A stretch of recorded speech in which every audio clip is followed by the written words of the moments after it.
સુરત મહાનગરપાલિકાના લોકો પરસેવો પાડી પાડીને આ કરોડો રૂપિયાનો ટેક્સ સુરત મહાનગરપાલિકાને ભરે છે અને કરોડો અબજો રૂપિયા આ ભારતીય જનતા પાર્ટીના શાસકો કઈ રીતે એનો દુર્વ્યય કરે છે, કઈ રીતે વેડફે છે. અહીંયા આપણે જે ટાવર હોય એ ટાઈપનો ટાવર ઉભો કરવામાં આવ્યો છે, એની હાલત જુઓ.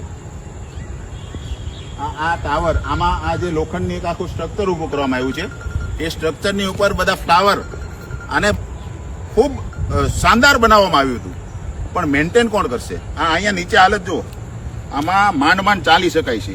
આમાં જો ધ્યાન ન રાખે તો તરત લપસી જાય. આમ જો આ લીલ જો, કાદવ જો, આ હાલત છે અત્યારે આ ગાર્ડનની. સુરત મહાનગરપાલિકાના લોકો પરસેવો પાડી પાડીને આ કરોડો રૂપિયાનો ટેક્સ સુરત મહાનગરપાલિકાને ભરે છે અને કરોડો અબજો રૂપિયા આ ભારતીય જનતા પાર્ટીના શાસકો કઈ રીતે એનો દુર્વ્યય કરે છે, કઈ રીતે વેડફે છે.